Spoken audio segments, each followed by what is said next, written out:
Hi, I'm Helena from Dreamweaver Jewellery. Today I'm going to show you how to make the simplest type of wire wrapped frame. This requires 3 base wires that are square, and also I like to use half round 21 gauge wire, which is basically flat on the back here, and then when you fold it to the front it has a domed face that makes a lovely round finish, but it's much more secure to your square wires. So to start with, I wind one round off my spool and I always snip it off and make sure it's really secure, because this twists very easily and makes an almighty mess otherwise. So we're going to start in the middle of our 3 base wires, and we're going to grab the half round and make sure the flat side is pointing down and touching the base wires. We're going to just weave this half round over the top of it. Now, when I'm doing tutorials, I bang on and on about keeping the weaving wire at a 90-degree angle to your base wires, and this is very important to keep it nice and neat and tidy. So here you can see I go up and round and down and over. Rather than going round and round, when you're first learning, I find this is the best method because it helps you keep a better tension on these wires.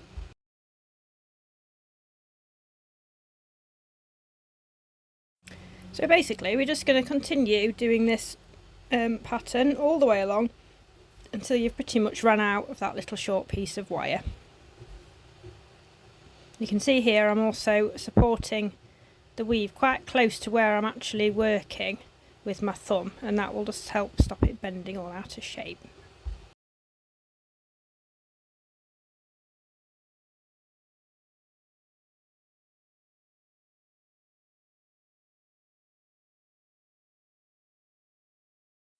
Next I'm going to take my nylon pliers and just give them all a squeeze, and that'll just put them all into place for you and keep them nice and secure onto those base wires.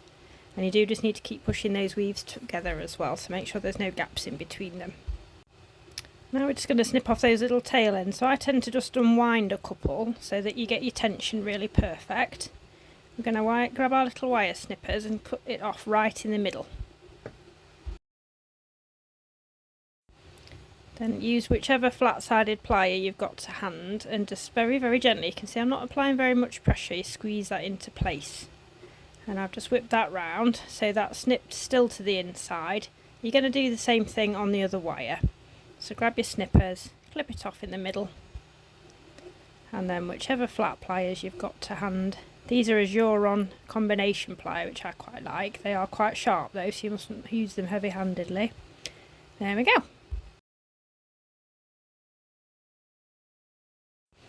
So next we need to grab the weave ever so slightly off centre. So the centre is literally right next to the side of your pliers, and try and make sure this is nice and parallel. Then you're going to push up. You're not going to grip too hard, but you're going to push the wire rather than making a bend with your pliers, because that's going to stop you hurting your weave. This is basically what it looks from the inside. So we've left those little snipped off tails to the inside. Now we're just going to start basically forming a shape. It doesn't really matter whether you're using a teardrop or an oval stone, you're still going to try and achieve an eye shape in your frame.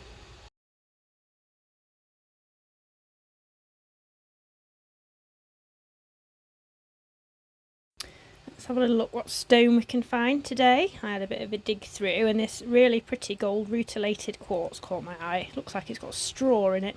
And also, this is quite a rounded side stone, which is ever so tricky to fit. So, see if I can find a squarer sided. So you can see that's really sharp, flat back against this rounded sided. The round side ones are more difficult to set, so I thought we'd cover that today as well. So obviously this is far too small for the frame at this point, so we're going to adjust the frame to match. So let's work it down into a bit more of a sensible shape. I like to hold the V and then kind of give it a little pull, give it some memory. This particular wire is quite bouncy, so you have to overwork it a little bit, I find. I was just trying to see where this might sit. So basically, think of an oval shape like the pupil of the eye. That'll kind of explain where I'm trying to go with this. So I found the V was a little bit too steep at this point. I'd like it to sit so the stone sits on top of where the weaves finish at this point. I think that's a better example really before we've set the stone. So let's check a little bit for symmetry, and we'll see if we can get this cross at the top to sit just above the V at the bottom. That's nice and neat, I think. We're going to try and keep these sets of 3 wires either side as pairs, because you mustn't let them cross over.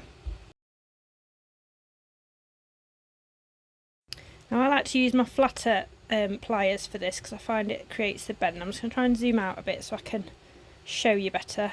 So I like to just literally squeeze ever so gently where that cross is, because it's just going to make the start of the base of your bail.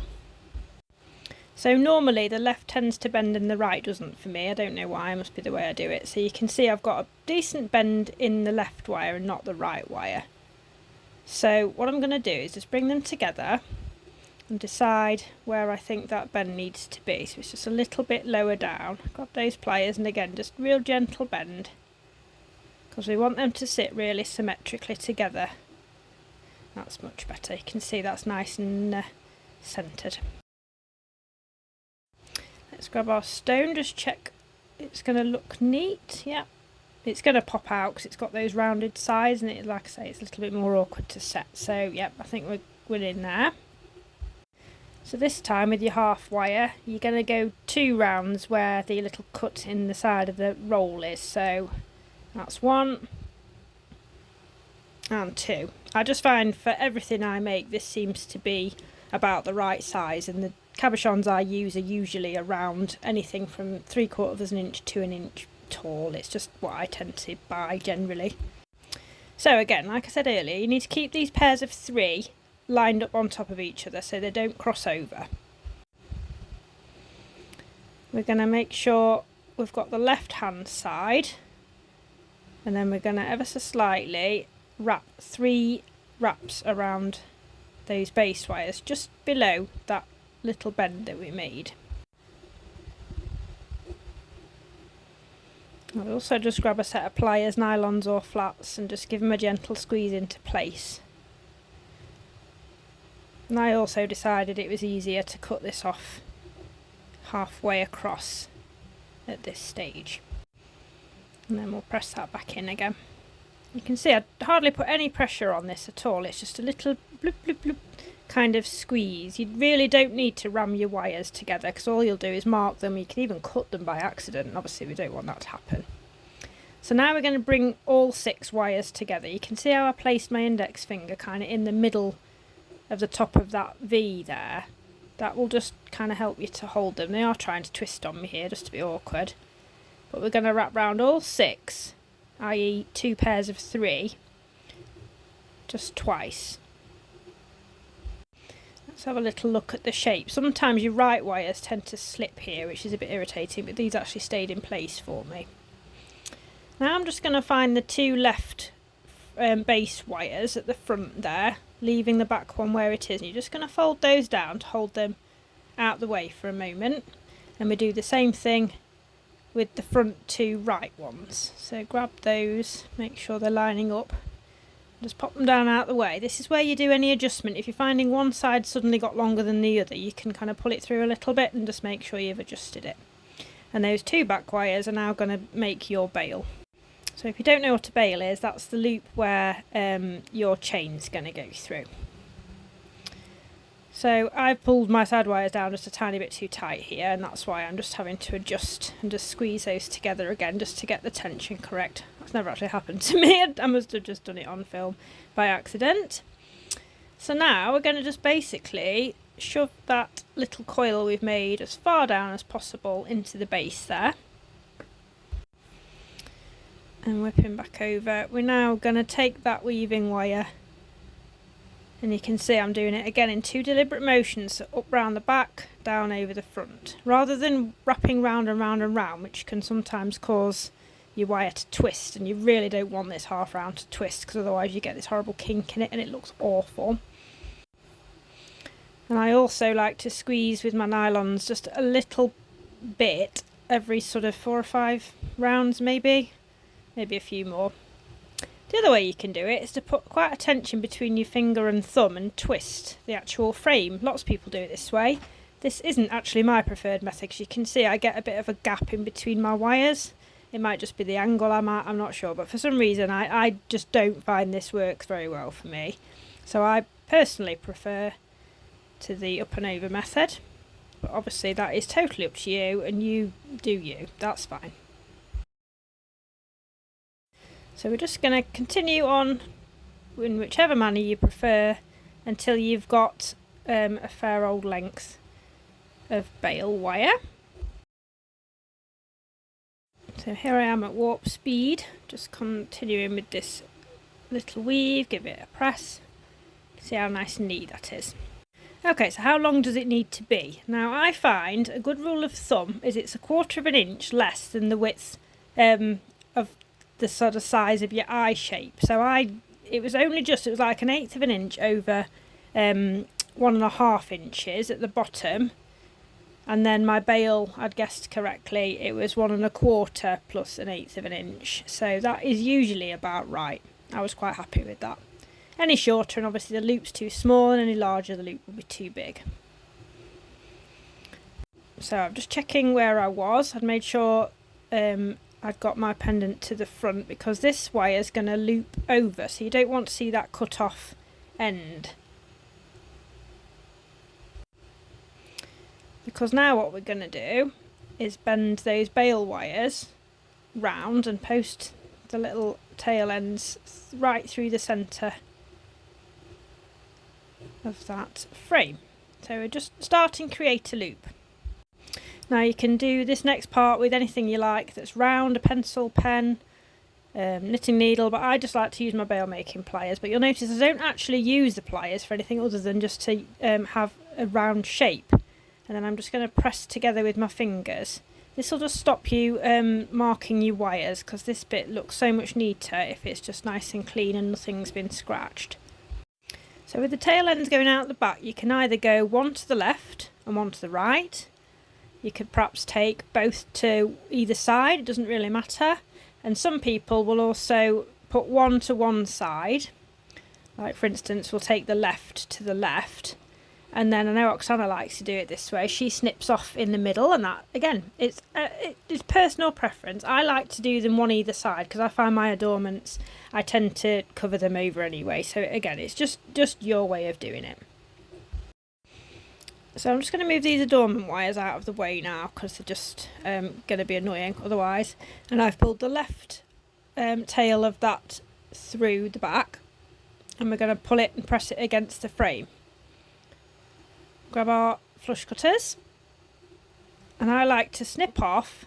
The width of the bit you snip is the same width as your 3 wires. I just find that seems to be a good guide for me. So we'll clip that off. Bing. Next, grab a pair of pliers. I like my little draw-on combination pliers for this. Obviously I'll put a link in the base, and I support with my thumb and then make a small bend. You don't have to close it all the way. It's probably better to make the small bend first and then keep making little adjustments, because this stops you chewing your wire with your pliers. And you can see again, I'm not putting hardly any pressure on that, and that's plenty secure now. So that's the front.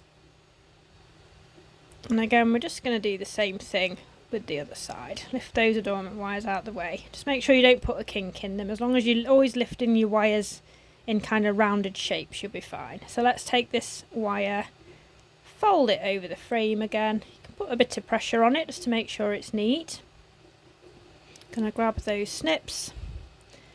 So again, like I say, the same width as those 3 wires of the frame is a good guide. And this time I'm going to support with the finger behind, fold it in, and that's only made a very slight bend there, so we just need to adjust. So it's press, press, press until you've got those little tail ends tucked in. That one's just giving me a bit of a fight, but there we go. You'll suddenly feel it go, and it's a really satisfying feeling, because it just kind of goes and plops into place. It's lovely. So we should have a nice straight symmetrical frame at this point. We'll just have a look at the bottom here. Now every now and again, for some reason, the loops go out askew, and I think on this side, the left side, just literally was only one loop higher than the other, and really irritates me. So I'm just going to undo that wire, just the one loop. Don't snip it off just yet, just to check you are correct. So yeah, I think that looks more symmetrical. You can count the loops if you want to, but I just do everything by eye. And we'll snip that off to the inside and give that a little press again. There we go. Right, frame is ready for stone setting. It's being extra secure there. Now it's ready for stone setting. So let's grab our little cabochon, and I just sort of had a bit of a feel just to kind of decide which orientation I liked it. I was feeling that little kind of cluster of gold and the little black spot to the left. Don't know why, they just seemed to fit the frame better, so that's what I was going to go with. And we just need to now make a note of where it sits. So about, I don't know, ½ inch upwards is where the bottom of the oval will start, and then again another about ½ inch further up is where it finishes. So with a teardrop cabochon, you'd make the little cradle at the back right at the bottom. With this one, we're going to make it much further up. So we turn it to the back, and then about, like I say, around an inch up, say, is where we're going to start. So I'm going to support it with my finger and thumb, and then we're just going to bend inwards on that back frame wire. There we go. And now we need to repeat that on the other side. Just bear in mind, look where the actual bend's going to be. So this is going to be at the base of the pliers where my thumb was there. That's where your bend's going to actually be. So to keep them symmetrical, you have to just pay attention to that a little bit. So we'll grab our stone, whip it back to the front, and pop our stone in as best we can. Again, these little rounded sides are dead wriggly, so this will be tricky until you've got it set. But we can see nothing at the bottom, but you can see the frame wires at the top there, which I really don't like to see, so we're going to adjust that next. So let's go back to the back, and we're just going to push that frame wire back out. Notice I'm supporting the cradle we made where the bends are with my finger and thumb, and you can just kind of angle them a little bit just to keep them. So all those top frame wires are going to line up together now. And I'm just straightening the sides a little bit here because I made a bit of a cock up on the left there, so I was just kind of fixing that. So now it's time to kind of get that stone in place. So we're going to hold it in there, and then what we're going to do is take these side wires, the front side wire, and you're going to just start lifting it up. Now, depending on the depth of your stone, you also want that middle wire to kind of sit in the middle of the stone, so that's going to vary from each piece you make. And now we're going to just do the same on the other side. And then your stone should initially feel slightly secure at this. Now, you could leave it like this, I do quite regularly, but just for extra security when you're first learning, I think the next steps are going to be better for you. Give it a good squeeze and a shake and just see where we're at. That is quite secure, but we'll continue on and use another method of securing as well as. So we're turning it to the side, and you're going to grab your pliers and you get as far down to the base as you can and pop in a little bend. I'm just going to straighten that horrid bend out as well. So it's like a little hill at the front there, and we'll do the same on the other side. Support it with your thumb as you bend. And you can see it's kind of got like that little extra security because it gives it some height at the front there and goes off down the sides of the stone. I like to give this a really good squeeze, and sometimes you have to squeeze it really hard at the top, and we'll give it a good shake to see where we're at, but that's feeling lovely and secure now, and it's nice and straight and symmetrical. I'm happy with that. So if you're at this point and your stone doesn't feel secure, you need to make these a bit steeper and press them in together against the stone. You can also grab your pliers and make those twists a little bit deeper, and that should help with this particularly wriggly rounded side stone. And that's it. If you're interested in learning more about this type of pendant, you can buy PDF tutorials to follow along at your own pace in my Etsy shop. This is Bethany, she's a pretty one, and it'll also teach how to set a stone, which is quite exciting for a beginner. It's a good challenge, so if you're interested, I'll leave the link below. Thank you for watching, and I hope you found it helpful. If you have any questions, please comment below and I'll do my best to answer them.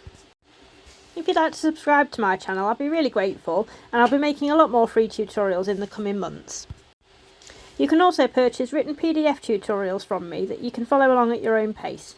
These have loads of pictures and explanations to help you learn some new techniques, and each one is aimed at learning a new skill. I'd also really love for you to join my Facebook group. It's called Wire Weaving for Beginners, and you can share your work and see all of everybody's latest creations. And finally, if you'd like to support my channel further, you might also consider hitting the Buy Me a Coffee link below. Here you can make a small donation so I can continue spending time making new free tutorials for you. Your support means the world to me. Thank you so much. Bye for now.